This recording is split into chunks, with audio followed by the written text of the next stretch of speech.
Mas Ambon. Selamat siang. Gimana kabarnya, Bos? Alhamdulillah sehat. Lama tidak ngopi. Hampir 1 bulan tidak ngopi karena kondisi memang ya tidak memungkinkan. Pandemi dan di Jawa diperpanjang lagi infonya ya, 2 pekan lagi. Wong sing di manuk konsletan mumet. Arek gopo. Arek gopo. Paling go masteran. Go masteran. Gimana ini? Punya amunisi apa aja Mas Ambon hari ini? Untuk sekarang yang sudah kunci ya masih ada 1 sih selamat itu. Terus kalau bahan-bahan yang masih standar lumayan lah.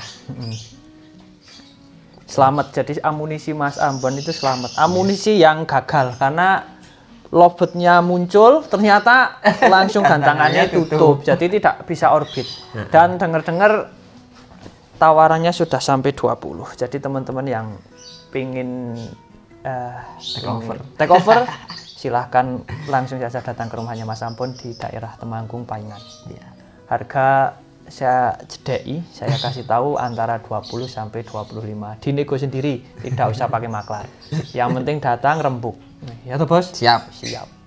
Nanti pastinya ada nego-nego sedikit. Iyalah. Tak kasih caranya. Nego kopi. Nah, nego kopi 20 sampai 25. Karena sekarang mahal-mahal juga gantangan belum tutup. Tapi tak jamin lagunya enak, kayaknya enak. Insyaallah. Siap. Jenengan kan sudah nyetak konslet, ya bukan nyetak ya. Mengorbitkan konslet itu berapa Mas? Dari dulu saya kenal Bulung, terus apa lagi? Bulung, setelah Bulung itu Sri Kandi, terus Ninja itu, terus Anak Mas, terus yang betina itu apa ya, lupa aku yang namanya.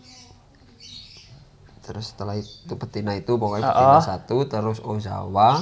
Kayak ngerti. Nah, habis Ozawa, terus Lamsi ya. Lamsi, habis Lamsi Rahayu, dan terakhir si Selamat ini. Selamat. Oke, ini Selamat grass ini ya, 2 bulanan. Baru ya sekitar 2 bulan. Belum ada lah. Belum ada. 1,5 bulan. 1,5 bulan. Oke, ini berbicara soal rawatan konslet ya Om. Ya. Ini jujur aja ini Om. Sebenarnya kan ada yang bilang Om, kalau di rumah itu banyak lobet konslet, itu kemungkinan besar akan termaster, nular kasaran. Tapi yang menjadi poin terpenting, kalau di rumah tidak ada lobet konslet Om, apakah tetap bisa kita nyetak konslet? Yang pasti itu kalau untuk saya ya, untuk kita proses ke istilahnya kita ke proses untuk lobet ke arah konslet, yang pertama itu di pemilihan bahan, itu penting. Kita punya lobet konslet katakanlah 10 di rumah, terus kita memproses bahan, tapi bahannya kita tidak milih, ya percuma. Misalnya kan gitu. Jadi dari karakter burung, terus apa ya Mas ya, intinya dari bahannya itu kita sudah milih, oh ini tujuannya ke arah situ gitu. Tidak semua, karena kan tidak semua burung lobet itu bisa konslet. Ya benar, nek kabeh iso konslet ora payu. Mungkin lobet konslet aja kan kayak lobet sayur. Iya 100.000.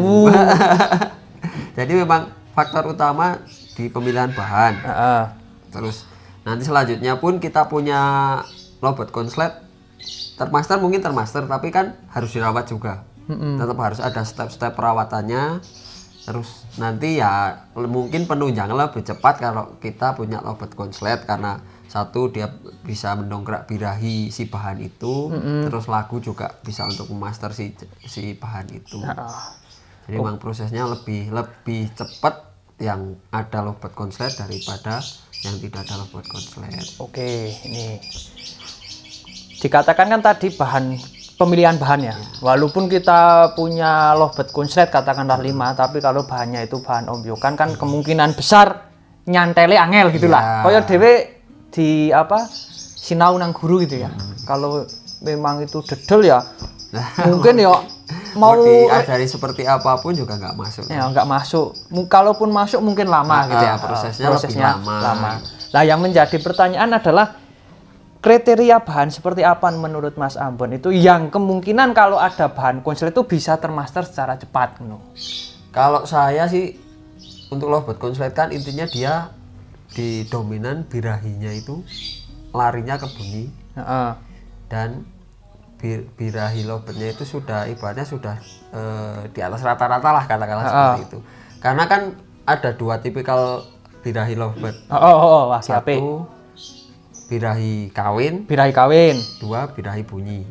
Jadi bagaimana kita milih untuk apalagi jantan ya? Ini jantan baik, jantan. Kita bicara jantan itu birahinya lobet itu larinya ke bunyi. Gitu. Kalau dulu waktu belum ramai lobet konser kan jantan birahi kawin itu loh ngetek dia tingkahnya udah aneh. Itu udah dibilang ini bahan konslet.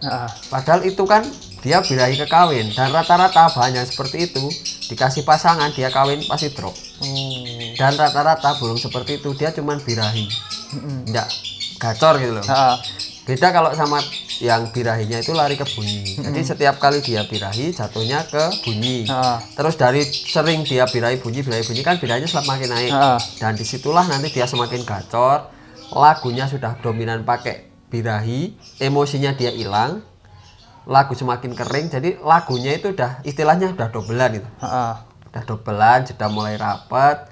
Dan dia lebih nyaman. Biasanya burung itu kalau udah dobelan dia sudah sedikit agak apa ya, kalau dilihat itu inosen gitu loh, linglung gitu, belum linglung karena dia birahinya udah over lah. Nah disitulah nanti mungkin burung itu akan lebih cepat kalau kena, apalagi kena master lobet konslet. Berarti faktor yang terpenting ketika jenengan milih bahan ini Mas Ambon loh, kalau versi yang lain. Nah, itu kalau versi lain saya, kalau versi yang lain beda karakter tau. Beda orang beda pemahaman. Mungkin Mas Ambon nyarinya yang birahi ke bunyi. Nah, mungkin aku kalau punya konslet mungkin bisa juga birahi kawin, bisa diproses juga bisa aja. Tapi ini pengalaman Mas Ambon, jadi jangan disamakan intinya. Berarti poin yang pertama adalah jenengan milih bahan itu yang birahi bunyi. Iya, yang burung jantan itu birahi yang larinya ke bunyi. Nah, bisa digambarkan Mas Ambon, misal di ngen-ngen, di nek birahi ke bunyi itu kayak apa ngono lho maksudnya? Tingkah lakunya ngono lho. Kalau dari tingkah laku mungkin hampir sama, dia burung jantan birahi itu kan. Nah, cuman kan ada burung jantan yang birahi, tapi dia nggak bunyi, cuman ngetek-ngetek, kayak mau ngeloloh-ngeloloh, manggut-manggut gitu, tapi dia nggak gacor. Tapi rata-rata burung yang birahi bunyi itu, setiap kali dia birahinya naik pasti gacor. Oh gitu. Walaupun itu belum dobelan, walaupun sekali misal birahi-birahi terus ngekek gitu, itu diambil kalau jenengan. Kalau saya satu dari birahi bunyi, terus kedua lagu. Oh lagu. Lagunya piye? Burung birahi bunyi kan ada sih lagunya masih lagu vektor. Dominan apa emosi gitu lah, masih vektor gitu. Kalau itu mungkin masih kurang ya kalau saya. Jadi birahi bunyi tapi lagunya itu udah enak gitu. Ono selai apa? Gimana ya? Ketukane nadanya itu udah beda. Katakanlah nadanya udah enak didengar gitu. Mungkin itu biasanya saya ngambil yang seperti itu. Oh gitu. Jadi kalau saya pernah punya burung itu birahinya over, tapi sampai ibaratnya saya proses berapa bulan karena dia birahinya birahi kekawin, ya udah gacor om. Jadi kalau udah modal di birahi larinya ke bunyi, ada juga jantan yang lainnya ke gestang, diredam gestangnya dia jadi bunyi, nah, itu kan birahinya jadi ke bunyi, lari ke bunyi, nah itu biasanya saya ambil untuk bahan seperti itu. Jadi soal nada itu rasa. Rasa jadi feeling kita feeling. Masing-masing. Jadi kadang orang yang ada yang bilang, "Oh, ini nadanya masih vektor. Oh, ini nadanya masih sudah masuk ada ngeslonya gitu." Nah, itu rasa dan saya pun merasakan memahami nada itu sampai sekarang belum tuntas. Maksudnya ini nada vektor, ini nada sudah agak ngeslow gitu ya. Ada orang yang bilang kalau konslet itu nadanya sudah ketukannya udah ngeslow gitu. Kalau vektor cepet lah itu soal nada itu dirasa sendiri. Maksudnya dingen-ngen ya Mas. Nek bahasane itu itu dingen-ngen. Nah, berarti dua faktor itu yang paling penting menurut jenengan. Kalau di pemilihan bahan saya itu. Oh gitu. Kecuali kita dapat ibaratnya ada kita lihat di orang tak tahu burung ya, katakan dia cuma pelihara terus lagunya udah dobelan tapi dia nggak tahu, itu beda lagi, itu rezeki. Nah itu nggak usah dibahas. Itu bukan kita pemilihan bahan tapi itu wes rezeki nomplok. Rezeki nomplok. Gue sing diharap-harapkan banyak orang. Wong adol orang ngerti, nah ketemu bakul sing ngerti, ya ini repot. Gak butuh waktu lama ya wes. Regane malah adol. tawarnya 500.000, tahu-tahu cukup dibayar 1 juta. Iya, itu nanti repot. kita seminggu udah jadi 15 juta itu. Itu 1.001 kalau burung yang seperti itu. Itu kehendak ilahi kalau itu. Tapi kan kita bicaranya yang proses saja. Ya, kita proses dari. Jadi 2 poin penting itu menurut jenengan ya. Kalau menurut jenengan seperti itu. Terus setelah proses seperti itu ya Mas, kita udah tahu lah, udah misal sudah punya burung yang tadi jenengan sebutkan seperti itu. Itu proses selanjutnya kalau soal rawatan itu kan otomatis kadang beda orang juga beda ya, pasti beda. Tapi yang menjadi poin penting itu adakah penunjang yang mungkin bisa mendongkrak burung itu cepat gitu loh, cepat gacor atau cepat bunyi gitulah. Kalau saya sih, ya ini pengalaman saya ya, yang saya terapkan di bahan-bahan saya itu satu memang pakan. Rata-rata burung bahan itu dia membutuhkan pakan tinggi. Kalau bahan pakai pakan polos kayaknya ya bisa dibilang mungkin bisa, tapi prosesnya mungkin akan makan waktu berapa lama kita tidak tahu. Jadi kita jongkrak satu mungkin dipakan, terus sekarang juga banyak kan yang jual vitamin, apalah segala macam itu, tinggal kita menyesuaikan mana yang cocok sama burung itu gitu. Karena tidak semua burung itu cocok dengan salah satu vitamin. Benar. Jadi kita lebih selektif. Dalam pakan pun kalau saya tidak langsung genjot pakai pakan yang langsung dosisnya tinggi. Karena biasanya bahan jantan ya, kalau langsung digenjot dengan pakan tinggi, dia mungkin akan turun bulu, terus burung itu jadi nggak kenceng lah atau itu. Jadi kalau saya ada step-stepnya, mungkin pertama dikasih dosis 20%. Nanti burung ini udah mulai agak enak, ditambah lagi. Nah, disitulah nanti kita menyesuaikan, oh ini dosisnya sekian. Gitu. Karena dari beberapa burung itu, mungkin kalau dari pakan saya sama ya, nanti jatuhnya di racikan ini semua. Tapi kalau untuk selanjutnya, kalau saya di penjemuran. Penjemuran. Itu yang mungkin saya lebih saya teliti lagi. Karena tidak semua bahan jantan itu mau dengan jemur. Bener. Kenceng. Ada yang harus ini dijemur kenceng dia enak. Setiap kali habis dijemur, dicantol dia gacor. Ada yang ini dijemur kenceng, dicantol, dibunyikan malah dia kriak tidur. Nah, itu kan harus kita selektif di situ. Oh ini burung ini, dia enggak mau jemur. Oh ini harus jemur kenceng. Jadi memang intinya untuk di bahan jantan itu kita lebih telaten, lebih teliti. Berarti faktor yang menurut jenengan penting adalah pakan ya. Iya. Pakan. Ya ibaratnya diterapkan ke awak kita aja lah. Maksudnya kalau kita makannya enak gitu ya, ora karo petek tapi ayam terus kan insya Allah juga gemuk. Iya. Cepet gacor gitulah. Tapi kalau makanannya cuma nasi putih sama garam kan kurang. Begitu juga dengan burung. Iya. Ya yang penting selektif aja. Jadi kira-kira burung ini karena burung itu tidak semua kadang cocok makan tinggi juga ya Om. Tinggal disortir gitu. Iya, makanya dari itu saya bilang kita di tahap per tahap itu tujuannya itu, karena tidak kalau sekali kita langsung pukul dengan pakan tinggi takutnya ada yang nggak cocok malah rusak toh. Jadi kalau dari sedikit dinaikkan kan nanti ketemu oh ini sekian dosisnya, oh ini sekian dosisnya gitu. Tapi mungkin nanti kalau udah burung itu udah sama-sama gacor setarakan aja, jadi nggak ribet. Tinggal nanti di penjemuran lah lebih selektif karena pendukungnya kan itu. Kemudian soal penjemuran teman-teman nggak usah tanya berapa jam dijemur, itu yang tahu jenengan. Lihat burung jenengan masing-masing. Itu. Kalau Anda tanya Om jemurnya berapa, berarti Anda belum memahami karakter burung Anda kan gitu. Berarti si Selamat mungkin tahan jemur lama, si Rahayu mungkin tidak tahan jemur, itu kan kita yang tahu. Jadi 30 burung itu yang tahu kita. Mungkin sama PKDI maksudnya ya. Iya, kita lebih selektif lah di situ. Oke, itu. Terus yang menjadi catatan terpenting, seberapa faktor pengaruhkah si masteran burung asli itu, burung konslet? Kalau jenengan mengamati. Kalau saya mungkin kalau presentase mungkin di 30% ya. 30%? Iya. Kalau dibilang itu faktor terbesar dari pemrosesan burung konslet, dia harus punya burung konslet, mungkin tidak banyak pemula yang punya burung konslet. Karena rata-rata pemula kan pasti tidak punya burung konslet. Nah, jadi mungkin itu 30% sebagai pendongkrak saja. Itu lebih mempercepat lah katakanlah seperti itu. Perangsang ya. Jadi kan burung itu juga kalau jantan saya ngamati gini Om. Dari 10 burung lah katakanlah. Itu nanti ada 1 atau 2 burung itu birahi. Biasanya lainnya ngikut. Jadi birahi semua. Satu gacor dia gacor semua. Nah, mungkin secara logikanya ada 1 yang konslet dengan lagu dengan tingkahnya dia seperti itu, yang lain mungkin akan mengikuti seperti itu. Itu dan biasanya itu pas penjemuran kalau ya. Nah, ada 1 burung yang wis ngekek biasanya nyaut. Iya, kalau jantan lebih ke situ. Saya amati di situ. Jadi teman-teman jangan pesimis kalau di rumah memang belum punya konslet ya. Jangan terobsesi, wah berarti aku kudu duwe konsletan. Ya itu bagus kalau punya uang. Tapi nek sing kayak kita kantong tipis ya repot juga. Wah, arep utang ora ono duite, bahasan tuku konslet manuke mati kan repot. Karena jadi juga namanya nyawa Om. Tapi insya Allah kalau kalian sudah punya 1 burung konslet, insya Allah akan paham ya Om.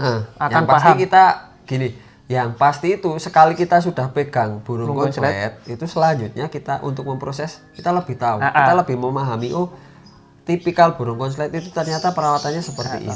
Itu kita sudah punya gambaran lah kita untuk proses selanjutnya itu seperti itu. Beda sama sekali kalau yang memang belum punya.